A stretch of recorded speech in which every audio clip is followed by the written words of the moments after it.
Good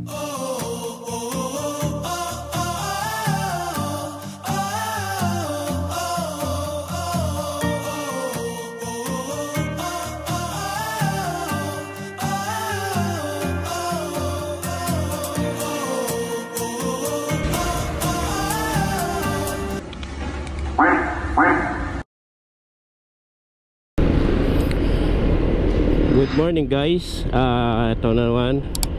Time check is 12:32 ng tanghali. Papunta pa tayo ng trabaho. So ngayon guys, papakita ko lang sa inyo yung dinadaanan ko araw-araw pag ako'y papunta ng trabaho. So ito yung Trece Indang Road. Tapos dadaan tayo ng Bulik Road. Then yung Governor's Drive, diretso pa GMA. So papakita ko lang sa inyo yung mga lugar na kung saan nyo may matraffic pag ganitong oras, na pwede nyong iwasan kapag kayo idadaan dito at plano nyong pumunta na halimbawa papuntang Trece, papuntang GMA. So ngayon guys, ito may nabuntutan tayong pagkabaho-bahong truck, puno-puno ng baboy. Nakakasulasok ang amoy. Ay nako, bantot. So ito guys yung Bulik Road dito sa Trece Martires. After nito lalabas tayo sa yung dating tulay na bakal ng Trece. Yun. So ito tatry natin na walang patayan, dire-diretso, walang cut yung ating camera, para malaman natin kung ilang minuto itatagal ng battery ng ating, yung lumang battery ng ating GoPro. Yun. So sige guys, enjoy nyo lang yung biyahe kahit napakainit. So ito, ayan.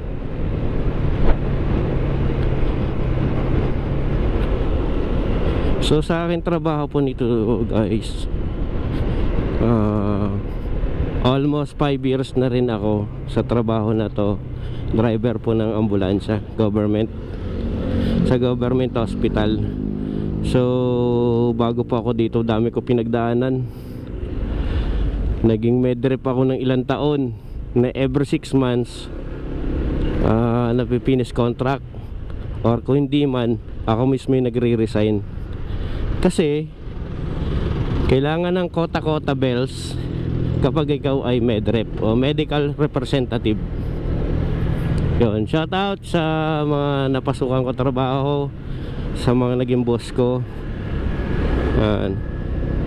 Sir Malcolm, Sir Dick. Yan yung mga boss ko na na siyempre pagdating sa trabaho stricto. Pagdating naman sa hindi na oras ng trabaho, tropa pits na ang turingan, ang turing sa akin. Yan, takbong lang tayo, takbong malaki ang tiyan, kaya nasa ganyan lang, 50, 60, ganyan lang tayo, chill lang. Tapos meron tayong 3 bars sa battery, sa ating gasolina. So ayan, ano na nga, ayun, medrep. Tapos nung medrep ako, shoulder ko minsan yung gasolina ng aking sasakyan. Siyempre may bigay na allowance, so ginagamit ko noon yung allowance na yun ay para sa gasolina. Doon ko nilalagay na dapat yun ay para sa pagkain. Overtaken na natin to. Yan. Tapos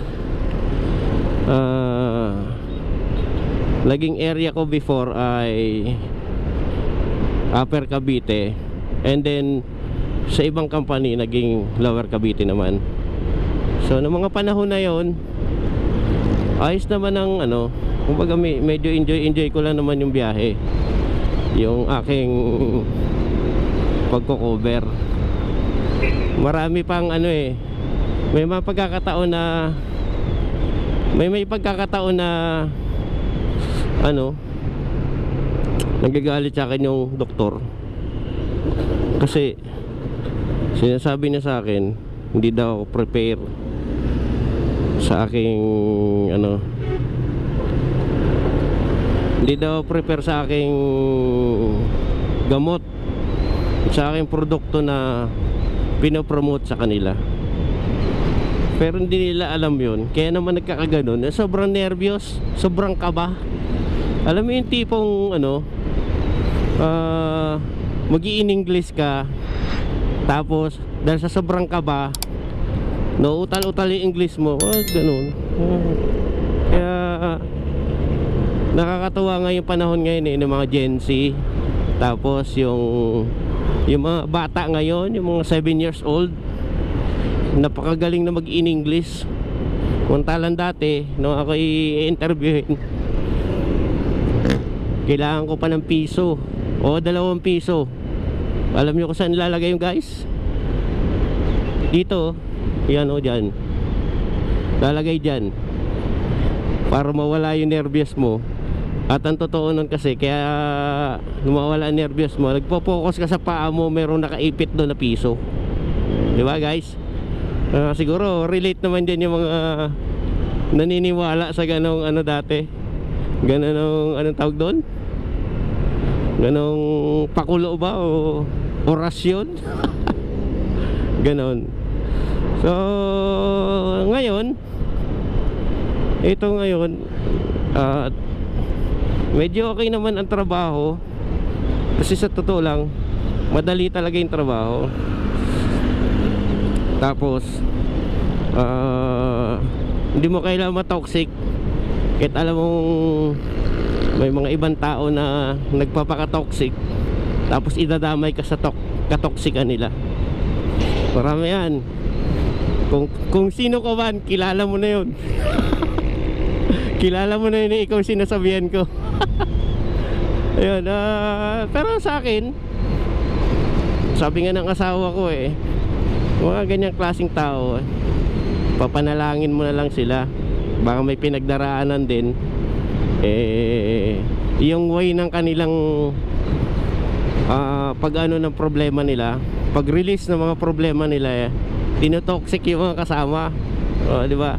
Sa akin naman kasi ganito, pag ako'y natotoxic, yan, dadaan ko sa rides, pupunta ako sa yung lugar na tahimik, tulad ng tabing dagat, yan, ganyan, o kaya sa Tagaytay meron akong pinupuntahan doon eh, yung kita yung Bulkang Taal, tapos napakalilom niya, sa gilid ng kalsada yun, yung way na papuntang People's Park yun. Tapos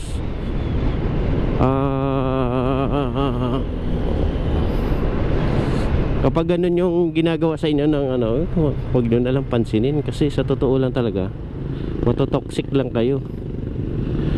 Wala namang mangyayari kasi kung papatulan mo eh. Time check 12:40 na po, no? Ang oras ko 2:00. Ayoko lang kasi malate, kasi kapag na late ka, dami mong ano, adjust. Una, nagmamadali ka, pagod na pagod ka, papasok ka sa trabaho. Hindi katulad ng ganitong na may palugit ka pang oras para sa pagpasok. Eh hindi ka matotoxic. Yung pagdating mo, pahinga ka pa, kwenta-kwento muna, bago pagkatapos na ng oras na ng duty mo, magta-time in ka na. O di ba, hindi ka toxic. Yun. Ito po eksena pag ganitong oras dito sa Manggahan, General Trias, Cavite. Ito yung McDo, DB Mart. Yan dito. Yan. Kahapon galing kami dito, punta kami ng Korean Hospital.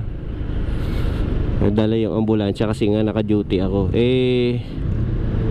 Grabe yung traffic. Yung talagang Nakaka-toxic talaga yung traffic. Sobrang haba ng pila, walang galawan. Ayan, ganun. Kaya tulad yan, kabila punuan na naman. Maraming mabalik tayo doon sa sinasabi, kinukwento ko sa inyo pagdating sa trabaho. Dating sa trabaho, yun, nadapa si kuya. Bayan.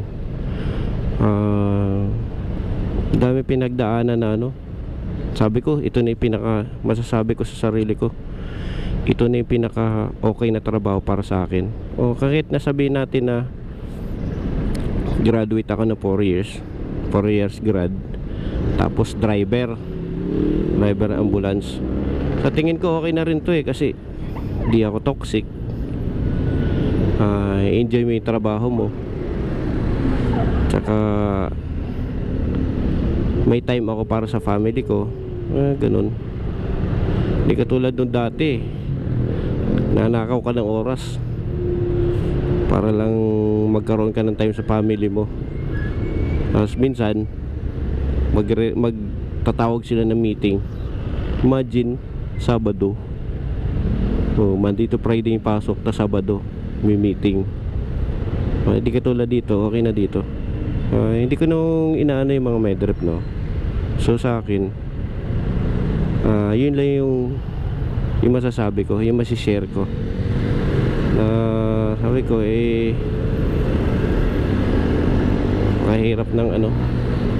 napakahirap ng dami mong boss, tapos one time sasamahan ka pa sa area. Ngayon siyempre pagkasama mo boss mo, talagang ipapakita mo na kung paano ka gumawa ng benta sa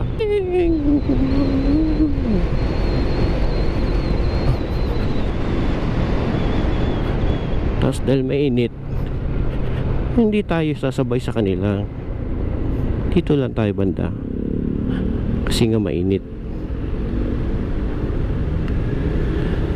Pwede na uli, ito na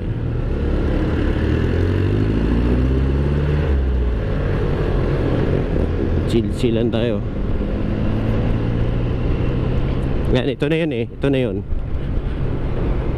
Manila Memorial Park.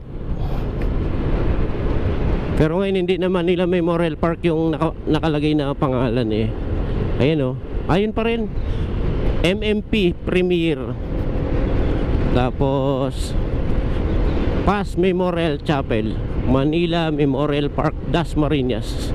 Yan, mula dito, isipin nyo imagine nyo mula dito hanggang doon sa may Unitap. Tapos kami mga motor nila sa mga gilid-gilid dyan sa lampas ng guhit na puti na yan, diyan kami dumadaan.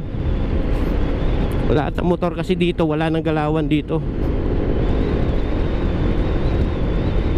Isipin mo yan kung gaano kahaba yun, tapos hindi gumagalaw ang sasakyan. Si kuya hindi mo alam kung tatawid, parang galing abroad.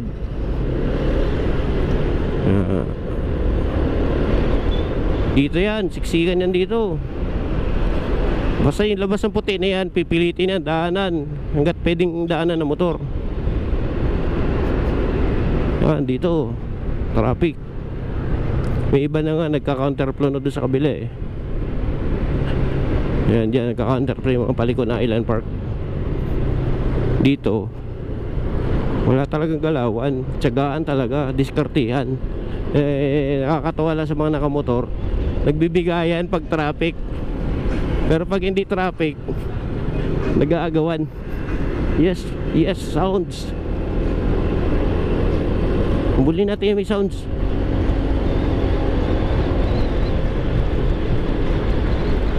Hindi na mo rinig. Ito yan, isipin niyo yan, yung kalsada ng gilid yan, puro gilid na yan. Talagang yan, tsatsaga ng motor yan. Yan, pagdating dito yan, maluwag na uli dyan. eh okay na.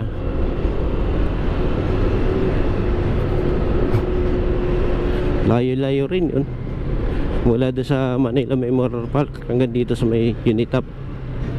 Kasi gawa ng ginagawa yan. Tapos may nagbubuhos ng semento yung mga truck, kaya medyo natatagalan. Yes, sounds. Woo! Woo -hoo.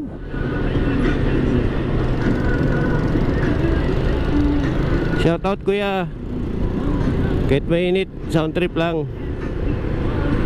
Oh, di ba? Sound trip lang.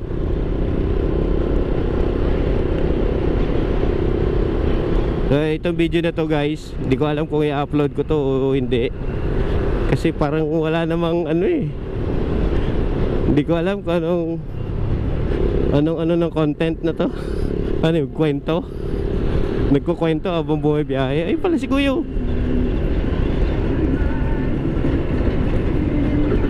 Hindi marinig eh.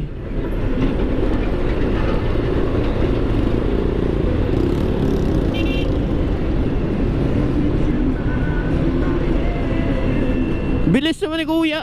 Pakadamot mo naman sa music mo. Papakinig lang eh. Uy!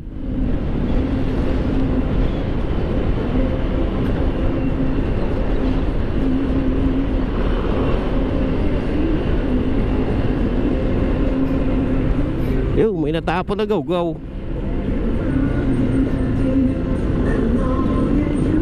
As long as you love me pala. As long as you love me. Oh yeah.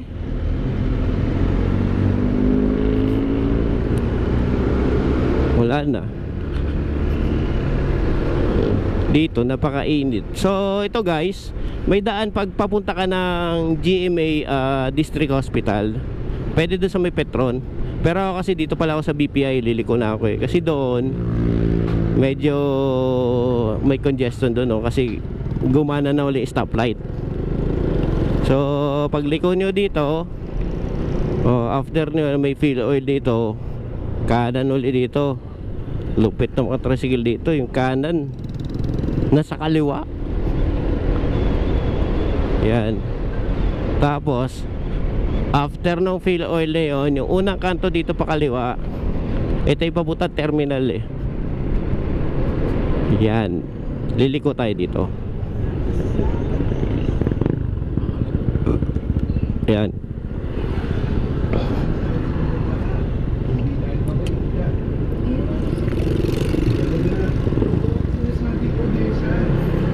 Ito yung terminal, pautang terminal ng GMA. Hirap magsalita, naipit yung pisngi ko. Sobrang taba kasi siguro ng sobrang taba ng pisngi na.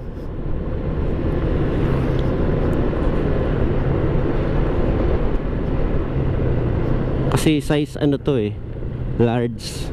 Siguro pwede sa akin siguro XL na. Tsaka hindi pa ito masyadong gamit, kaya medyo talagang ipit talaga yung pisngi ko. Kaya pag nagsasalita ako, medyo sumasabit-sabit yung sa ilalim ng pisngi ko. Dapat nakangirit ka o kaya nakangisi ka. Yun si Kuya mga bangkay. Tingin ko doon yun. Tingin ko doon yung mga matatangos ang ilong. Yun naghahabol lang sisingilin. Kagulo-gulo naman ito, para kulangot. Andar preno.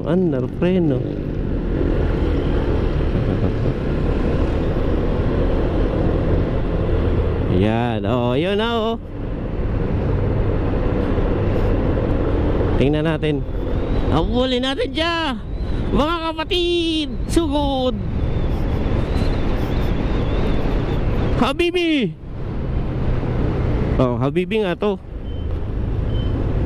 Habibi, ingat ka Habibi. Ayan. Habibi.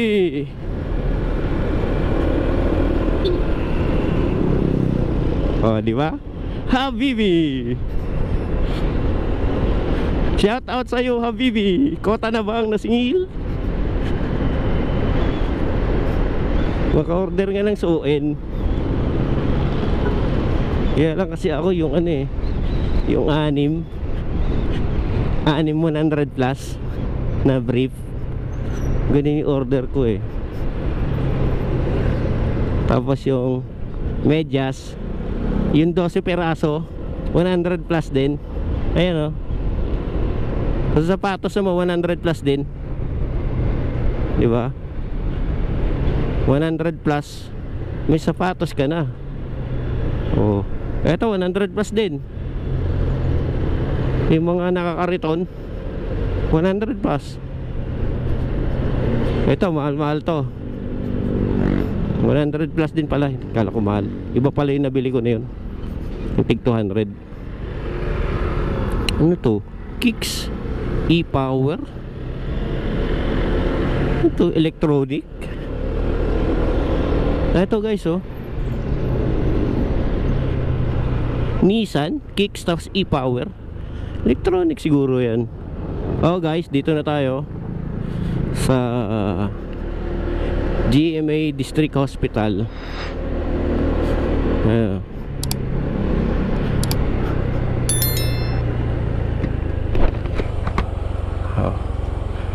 Shoutout kay Kuya Kambal. Ayan oh.